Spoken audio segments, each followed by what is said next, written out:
Hey guys, myself Pinky Utpani and you are watching my YouTube channel Love Ocean. So here I'm back with my new video in which we are going to discuss about anticipatory bail.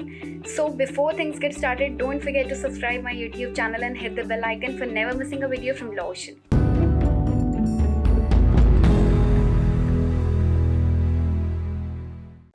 So anticipatory bell discuss करने से पहले सबसे important चीज़ ये आती है कि bell क्या होती है. Okay, so first of all we are gonna discuss about the meaning of bail. Bail basically क्या होती है? कोई भी पर्सन है जो कि लीगल कस्टडी में है, उस लीगल कस्टडी से उसको रिलीज़ करने के लिए कोर्ट के ऑर्डर के थ्रू उसको बेल दे दी जाती है. ठीक है, मतलब वो लीगल कस्टडी से उसको रिलीज़ करना इज़ बेल. ये कोर्ट के ऑर्डर के थ्रू दिया जाता है. ऑल्सो जब कोर्ट समन करेगी उस पर्सन को तो उस पर्सन को प्रेजेंट होना पड़ेगा. ये कंडीशन होती है. So next we are going to discuss about types of bail. Types of bail में सबसे पहले आता है रेगुलर बेल. रेगुलर बेल मतलब कोई पर्सन लीगल कस्टडी में है उसको पुलिस कस्टडी में डाल देना. ठीक है, इसके लिए जो एप्लीकेशन फाइल होती है वो सेक्शन 437 एंड 439 ऑफ CRPC में होती है. Next is interim bell. Interim bell basically temporarily release करना किसी पर्सन को जो कि लीगल कस्टडी में है. Next is anticipatory bell. Person के अरेस्ट होने से पहले ही उसको बेल दिलवा देना, मतलब पर्सन जो है वो जेल गया ही नहीं है. ओके, ये होता है एंटिसिपेटरी बेल. एंटिसिपेट मतलब क्या होता है? Basically to prevent. तो पर्सन अभी जेल गया ही नहीं है और उसको बेल दे दी गई है. This is anticipatory bell. इसके लिए जो एप्लीकेशन फाइल होती है वो सेक्शन 438 ऑफ CRPC में होती है. सेक्शन 438 ऑफ CRPC का क्या बोलता है? सब क्लॉज 1 ये बोलता है कि हाई कोर्ट और कोर्ट ऑफ सेशंस के पास पावर होती है एंटिसिपेटरी बेल प्रोवाइड करने की. ठीक है, एंटिसिपेटरी बेल ग्रांट करने की पर्सन को. ऑल्सो इसमें कुछ कंडीशंस और रिस्ट्रिक्शंस लगा दी जाती हैं. ये जो बेल होती है वो बेसिकली मोस्टली जो नॉन बेलेबल ऑफेंसेस जो होते हैं उनमें दी जाती है.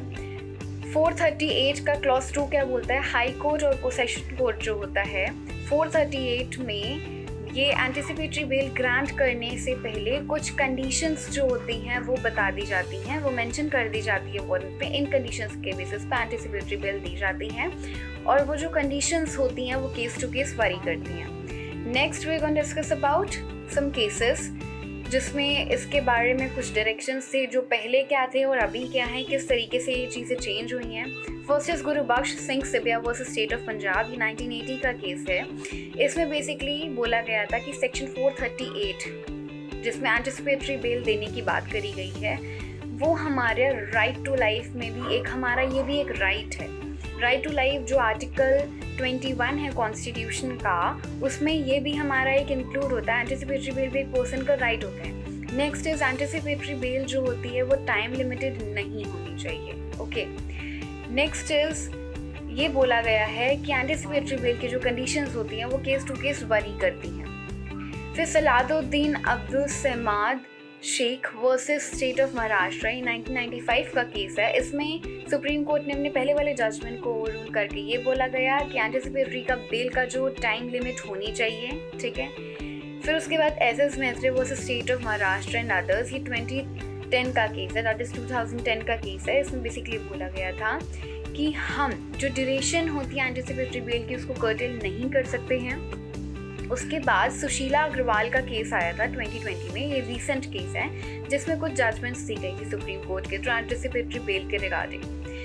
सो इसमें कुछ क्वेश्चंस थे जिसपे कोर्ट ने कुछ डायरेक्शंस दी थी, कुछ जजमेंट्स दिए थे. वो क्वेश्चंस क्या थे? वो क्वेश्चंस ये थे सबसे पहले कि जो बेल है एंटिसिपेटरी बेल है ये टाइम लिमिटेड होना चाहिए या नहीं. नेक्स्ट इज ये जो बेल ग्रांट करी जाती है ये कोर्ट जब समन करेगी फर्स्ट टाइम उस टाइम पे एंटिसिपेटरी बेल का राइट खत्म हो जाएगा या फिर ये ट्रायल एंड तक चलता रहेगा.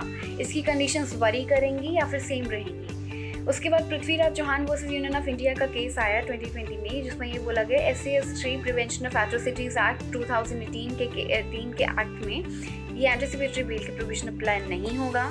उसके बाद केस में जजमेंट्स क्या आए थे? जो सुशीला अग्रवाल की हम बात कर रहे थे, बेसिकली इसमें ये बोला गया था कि ये टाइम बाउंड नहीं होगी क्योंकि सेक्शन 438 में कुछ टाइम बाउंड की कुछ भी वैसा प्रोविजन नहीं दिया गया कि टाइम बाउंड है या नहीं है. तो बेसिकली यहाँ पे टाइम बाउंड की कोई सिचुएशन नहीं आती. नेक्स्ट इज कोर्ट के पास पावर होती है एंटिसिपेटरी बेल देने की और केस टू केस इसकी कंडीशंस, इसकी रिस्ट्रिक्शंस डिपेंड करती हैं. ठीक है, नेक्स्ट इस कोर्ट ने ये बोला था कि ये जो है ये कोर्ट के समन करने पर एंटिसिपेटरी बेल ख़त्म नहीं हो जाएगी, ट्रायल पीरियड तक भी चलती जाएगी, ठीक है, वहाँ तक चल सकती है। ऑल्सो अगर कोर्ट बेल का टाइम लिमिट करना चाहेगी तो वो वारंट में पहले से ही बता देगी, ठीक है। नेक्स्ट इज एंटिसिपेटरी बेल जो है वो दी जाती है केस की सीरियसनेस और ग्रेविटी को देखकर किस तरीके का ऑफेंस कमिट करा गया है, ठीक है। पुलिस जो होती है कोर्ट की परमिशन लेके पर्सन को अरेस्ट कर सकती है अगर उसने किसी भी कंडीशन का ब्रीच करा हो, कोई भी कंडीशन जो है उसने एक्सेप्ट नहीं करी है, कोई कंडीशन उसने तोड़ दी हो, ठीक है। उसके बाद ये भी है एफआईआर होने से पहले ही एंटिसिपेटरी बेल की एप्लीकेशन फाइल करनी पड़ती है, ठीक है। एपलेट जो इसका ज्यूरिसडिक्शन होता है कि बेल जो है उसकी करेक्टनेस टेस्ट करने के लिए इसका जो ज्यूरिसडिक्शन होता है वो सुपीरियर कोर्ट के पास होता है, ठीक है। ये जो इन्वेस्टिगेटिंग एजेंसी है उस स्टेट की रिक्वेस्ट करने पर जो सुपीरियर कोर्ट होता है इसकी करेक्टनेस को चेक करता है, ठीक है। नेक्स्ट आते हैं फैक्टर्स और कंडीशंस जिस पे एंटिसिपेटरी बेल डिपेंड करती है। ये बेसिकली मैंने बताया था नेचर और ग्रेविटी ऑफ ऑफेंस उन पर डिपेंड करती है कि एंटिसिपेटरी बेल प्रोवाइड करें या नहीं करें, इन चीज़ों को देख कर दी जाती है। ऑल्सो जो पर्सन है जो अक्यूज्ड है उसने पहले कोई क्राइम कमिट करा है तो वो कैसा क्राइम था, क्या उसको पहले कोई कन्विक्शन हो चुका है या नहीं, इन फैक्टर्स को ध्यान में रखते हैं एंटिसिपेटरी बेल ग्रांट करी जाती है। ऑल्सो उसकी कुछ कंडीशंस होती हैं, वो कंडीशंस बेसिकली ये होती हैं कि कोई भी पर्सन जब उसको एंटिसिपेटरी बेल दी जाएगी तो विदाउट कोर्ट की परमिशन कंट्री से बाहर नहीं जाएगा। कोर्ट जो होती है नेक्स्ट कि वो एंटिसिपेटरी बेल को अगर रिजेक्ट कर देगी तो पुलिस बिना वारंट के जाती है उस टाइम ही पर्सन को अरेस्ट कर सकती है, ठीक है। ऑल्सो पुलिस अगर चाहे तो जब वो उस अक्यूज को बुलाएगी उसको वहाँ पर आना पड़ेगा, ठीक है।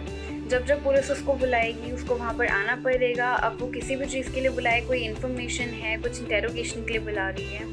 नेक्स्ट जो जिस पर्सन को एंटिसिपेटरी बेल ग्रांट करी गई है वो जो पर्सन है वो डायरेक्टली या इनडायरेक्टली किसी पर्सन को थ्रेट नहीं करेगा, ठीक है, कि वो इस केस में इन्वॉल्व ना हो या फिर वो फैक्ट्स को डिस्क्लोज करने के लिए किसी पर्सन को थ्रेट नहीं करेगा। सो ये कुछ कंडीशंस होती हैं जो इम्पोज करी जाती हैं। सो उस वीडियो में बेसिकली हमने पूरा एंटिसिपेटरी बेल डिस्कस करा है, रिसेंटली क्या जजमेंट्स आई हैं। So I hope that you like my video and you understand the basic concept of anticipatory bail and everything I discussed in this video. And don't forget to share and like my video. Thank you so much.